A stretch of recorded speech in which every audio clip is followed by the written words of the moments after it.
কর্মধারয় সমাস হচ্ছে বিশেষ্যের সঙ্গে বিশেষণ, আমি আগেই বলেছি। কর্মধারায় এবার আমরা আলোচনা করব কর্মধারায় সমাস। এবার আমরা আলোচনা করব কর্মধারায় সমাস।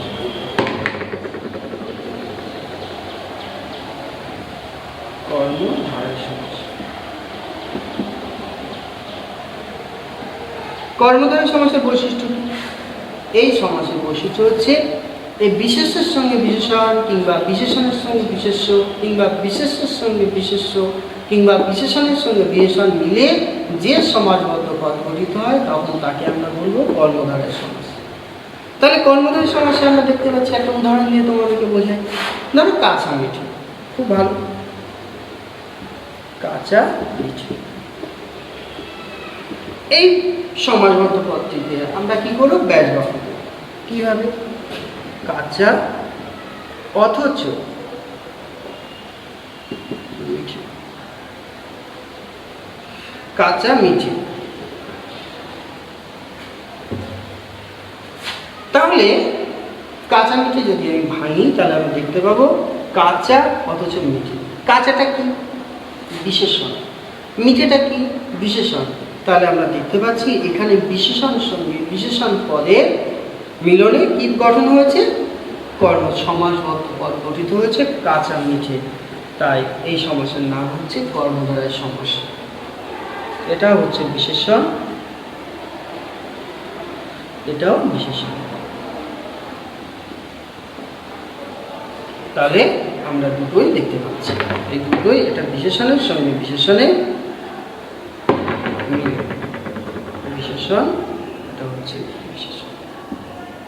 বেশ, এইভাবে আমরা বলতে পারি। ধরো পুরুষ সিংহ, পুরুষ সিংহের ন্যায়। এখানেও আমরা দুটো পুরুষ এবং সিংহ দুটো বিশেষ্যের সঙ্গে বিশেষ্য পদে সমাস করতে পারছি। কর্মধারয় সমাসের ভাগ আছে সাধারণ কর্মধারায়, মধ্যবর্তী কর্মধারায়, উপমান কর্মধারায়, উপমিত কর্মধারায়, রূপক কর্মধারায়। যখন আমরা এটা আলোচনা করব তখন এগুলো সম্পর্কে আমরা আলোচনা করব। বেশ, তাহলে আমরা কর্মধারয় সম্পর্কে আমরা মোটামুটি শিখতে পারলাম। কি তোমরা বুঝতে পারছো তো? বেশ, পরে পয়েন্ট আসবো আমরা বহুব্রী সমাস। আমি খুব সংক্ষেপে শুধুমাত্র এই সংজ্ঞাগুলো তোমাদের সঙ্গে পরিচয় করে দেওয়ার জন্য, সহজ করে দেওয়ার জন্য আমি কিন্তু এই ক্লাসে আলোচনা করছি, শুধু এই ক্লাসটা নিচ্ছি। এখন আমরা আলোচনা করব বহুব্রীহি সমাস। বহুব্রীহি সমাস। বহুব্রীহি শব্দের অর্থ, বহুব্রীহি অর্থাৎ ধান আছে যা, এটাকে আমি একটু ব্যাখ্যা করে দিই। এটা অনেক সময় পরীক্ষায় আসে, সরাসরি আসে যে বহুব্রীহি শব্দের অর্থ কি। বহুব্রীহি, এটাকে ভাঙলে বহু ব্রীহি আছে, এটাকে ভাঙলে আমি এটা পাবো। ব্রীহি মানে কি?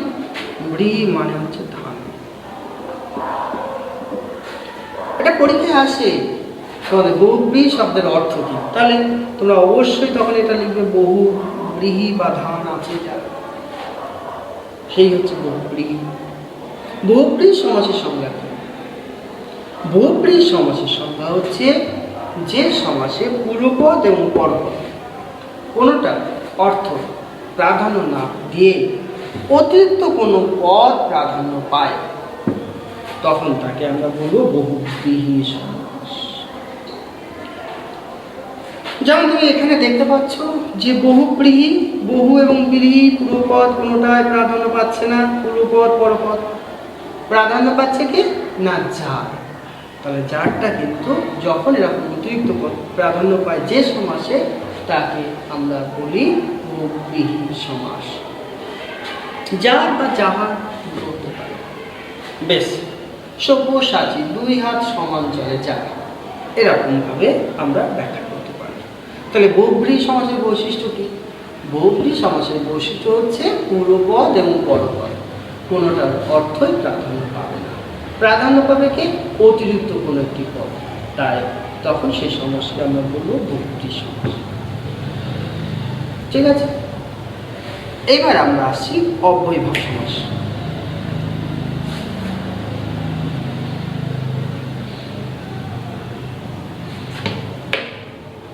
এবার আমরা আসছি কি সমাস? অব্যয়ভাব সমাস। অব্যয়ভাব সমাস।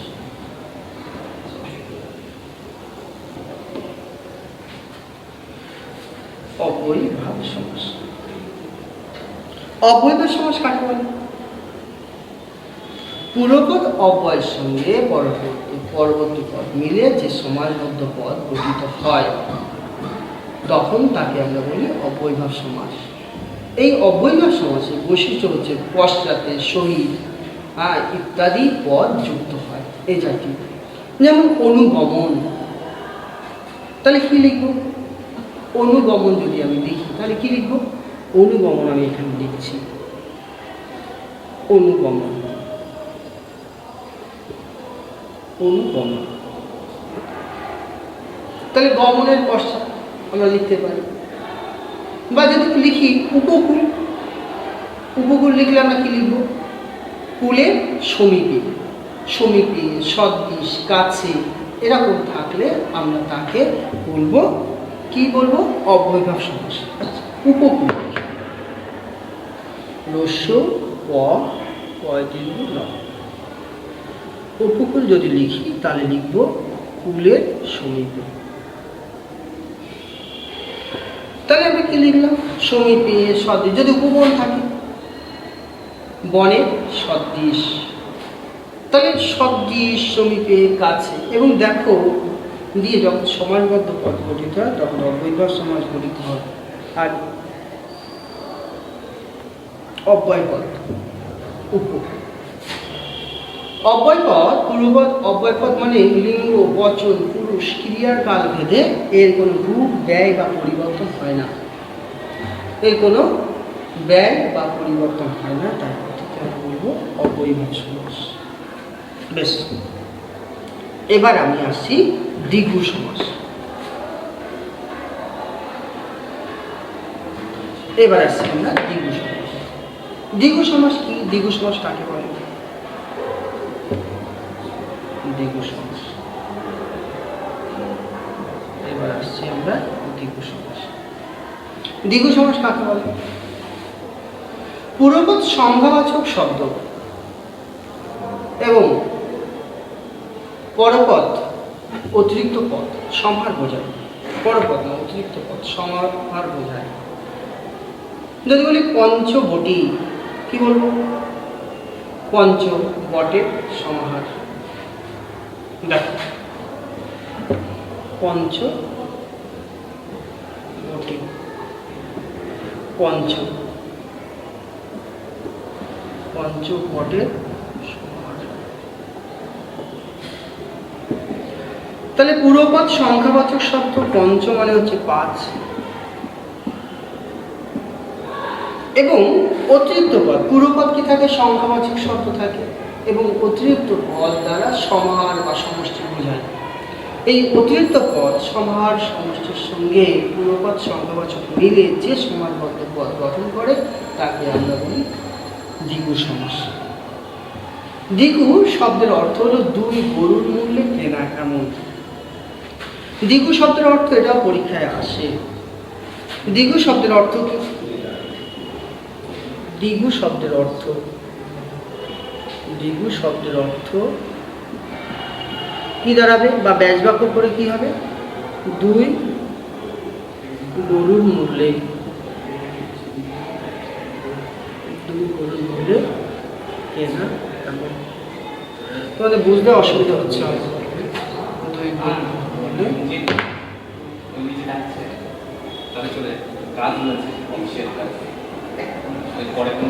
দুই গরুর মূল্যে কেনা।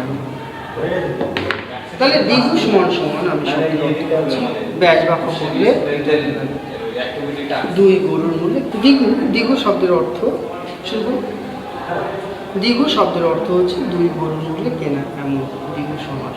দ্বিগু সমাস দুই ভাগে ভাগ করা যায়। এক হচ্ছে তদ্ধিতার্থক দ্বিগু আর দুই হচ্ছে সমাহার দ্বিগু। সমাহার দ্বিগুর শেষে আমরা দেখতে পাবো সমাহার বোঝায়। দেখো আমি এখানে সমাহার লিখেছি, এই দ্বিগু সমাসটার নাম হচ্ছে সমাহার দ্বিগু। কিন্তু এখানে আমরা দেখতে পাচ্ছি, কিন্তু এখানে সমাহার নেই, কিন্তু এটা হচ্ছে শব্দের সঙ্গে যুক্ত হয়ে হয়, এটা হচ্ছে তদ্ধিতাত্মক দ্বিগু। বেশ, এবারে আমরা আসবো নিত্য সমাস। নিত্য সমাস কাকে বলে? নিত্য সমাস যে সমাসের ব্যাস বাক্য হয় না। কি বললাম? নিত্য সমাস, যে সমাসের ব্যাস বাক্য হয় না, কেবলমাত্র অর্থটাকে প্রকাশ করার জন্য কি করা হয়? সমাস ভাব প্রকাশ করা হয়, কেবলমাত্র অর্থ প্রকাশ করা হয়, তাকে আমরা বলি নিত্য সমাস। যেমন একমাত্র, একমাত্র কি লিখবে? একমাত্র লিখবে কেবল এক, একমাত্র সমান সমান কেবল এক। এখানে একটা দেখবে যে সমস্ত পদে, এই সমস্ত পদে একটি পদের অর্থ কি হবে? অন্য একটি সমরূপ অর্থ দ্বারা প্রকাশ করা হয়। তাহলে যে সমাস, তাহলে নিত্য সমাস কাকে বললাম? যে সমাসের ব্যাস বাক্য হয় না, কেবলমাত্র অর্থ প্রকাশ করার জন্য ব্যবহার করা হয়, শুধুমাত্র অর্থ প্রকাশ করা হয়, যে শব্দ দ্বারা ব্যাস বাক্য গঠন করা হয়, অর্থযুক্ত শব্দের দ্বারা ব্যাস বাক্য গঠন করা হয়, তাকে আমরা বলবো নিত্য সমাস। কিন্তু ব্যাস বাক্যের বৈশিষ্ট্য মেনে এখানে ব্যাস বাক্য গঠন করা যায় না। বেশ, এরকম বনান্তর যদি আমি একটা লিখি, ধরো বনান্তর, আর একটা উদাহরণ দিলাম, বনান্তর, তাহলে অন্য বন, শুধুমাত্র অর্থ প্রকাশ করা হয়েছে এবং এটি নিত্য সমাসের পর্যায়ে রয়েছে। বেশ, এবার আমরা আসি অলপ সমাস। অলপ সমাস কাকে বলে? অলপ সমাস আমি খুব সংক্ষেপে তোমাদেরকে বোঝাচ্ছি। অলপ সমাস, অলপ সমাস যে সমাসে কোনো পদে বিভক্তি লোপ পায় না, তাকে আমরা বলি অলপ সমাস। অলপ দ্বন্দ্ব হতে পারে, অলপ তৎপুরুষ হতে পারে, তাই না? এরকম যেমন একটা উদাহরণ দেখাচ্ছি, ধরো হাটে বাজারে, হাটে বাজারে কি লিখবে? হাটে ও বাজারে। এইখানে দেখো একটা খেয়াল করো, হাটে হাটে উভয় পদ অর্থ, উভয় পদে কিন্তু বিভক্তি কোথাও লোপ পায় না। তাহলে এটা কি হবে? তাহলে এটা কিন্তু অবশ্যই অলপ দ্বন্দ্ব সমাস হবে। কি সমাস হবে? অলপ দ্বন্দ্ব সমাস। পূর্বপদে বিভক্তি লোপ পাচ্ছে, সেই জন্য এরকম অলপ তৎপুরুষ হতে পারে, অলপ কর্মধারয় হতে পারে, হ্যাঁ, অলপ তোমার ভক্তি হতে পারে, এরকম বিভিন্ন সমাস কিন্তু হতে পারে। বেশ, এবার আসছি আমরা বাক্যাশ্রয়ী সমাস। বাক্যাশ্রয়ী সমাস কাকে বলে? বাক্যাশ্রয়ী সমাস বয়াকার, আকার, বাক্যাশ্রয়ী সমাস। বাক্যাশ্রয়ী সমাস কাকে বলে? বাক্যাশ্রয়ী সমাস কিন্তু কোনো সমাসে সেই বৈশিষ্ট্যকে নিয়ম মেনে চলে না। বাক্যাশ্রয়ী সমাস যখন একটি বাক্যাংশ মিলে একটা সমাসবদ্ধ পদ গঠিত হয়, তখন তাকে আমরা বলি বাক্যাশ্রয়ী সমাস। যেমন ধরো বসে আঁকা প্রতিযোগিতা, বসে আঁকা প্রতিযোগিতা,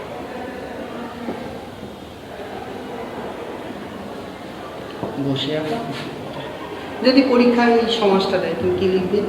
তুমি পরিষ্কার করে লিখবে এখানে সমান সমান বসে আঁকা, আঁকা সমান সমান লিখবে বসে আঁকা প্রতিযোগিতা, সমান সমান লিখবে বসে আঁকা, আচন্দ্র আঁকা, বসে আঁকা।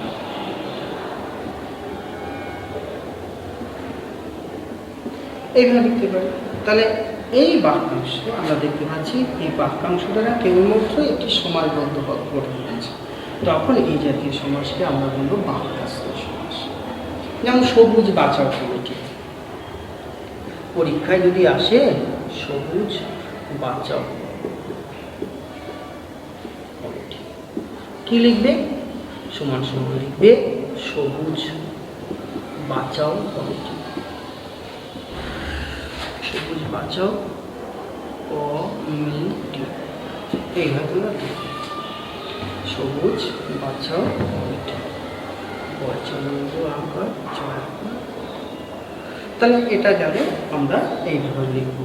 এই বাক্যাংশ মিলেই একটা সমাসবদ্ধ পদ গঠন হয়েছে, সেই জন্য এই সমাসকে আমরা বলবো বাক্যাশ্রয়ী সমাস। বেশ, তাহলে আজকে আমরা কিন্তু খুব সংক্ষেপে কি জানলাম? খুব সংক্ষেপে জানলাম যে সমাস কাকে বলে, সমাস কয় প্রকার, কি কি সমাস শব্দের অর্থ কি, সমাস কীভাবে গঠন করা যায় এবং কয় প্রকার সমাস আছে, সেই সমাসগুলো সম্পর্কে আমরা কিন্তু একটা ধারণা তৈরি করতে পারলাম। এবং প্রত্যেকটা সমাস এখন যদি তোমাদেরকে জিজ্ঞাসা করা হয় তাহলে কিন্তু আমি নির্দ্বিধায় আমি বলতে পারি, তোমরা নিঃসন্দেহে কিন্তু বলতে পারবে দ্বন্দ্ব সমাস কাকে বলে, তৎপুরুষ সমাস কাকে বলে, কর্মধারয় সমাস কাকে বলে, বহুব্রীহি সমাস কাকে বলে, অব্যয়ভাব সমাস কাকে বলে, দ্বিগু সমাস কাকে বলে, নিত্য সমাস কাকে বলে, অলস সমাস কাকে বলে এবং বাক্যাশ্রয়ী সমাস কাকে বলে। এবং যদি বলে যে এই সমাসের অন্তত একটি করে বৈশিষ্ট্য বলো, আমি নিশ্চিতভাবে বলতে পারি যে তোমরা নিশ্চয়ই পারবে। দ্বন্দ্ব সমাস প্রত্যেকটার অর্থ প্রাধান্য পায়, তৎপুরুষ সমাস পূর্বপদের বিভক্তি লোপ পায়, কর্মধারয় আছে বিশেষের সঙ্গে বিশেষণ বা বিশেষণের সঙ্গে বিশেষপদের মিলে সমাসবদ্ধ পদ গঠন করে। বহুব্রীহি সমাস পূর্বপদ পরপদ কোনোটায় প্রাধান্য পায় না, অতিরিক্ত পদ প্রাধান্য পায়। অব্যয়ভাব পূর্বপদ অব্যয় পদের সঙ্গে পরবর্তী পদ মিলে যে সমাসবদ্ধ পদ গঠন করে, তাহলে পূর্বপদ অব্যয় পদ থাকছে, অব্যয়ের সঙ্গে পরবর্তী পদ মিলে সমাসবদ্ধ পদ গঠন করছে, তাকে অব্যয়ভাব সমাস। দ্বিগু সমাস পূর্বপদ সংখ্যাবাচক শব্দ থাকে এবং অতিরিক্ত পদ সমাহার বা সমষ্টি বোঝায়, এগুলো তার বৈশিষ্ট্য।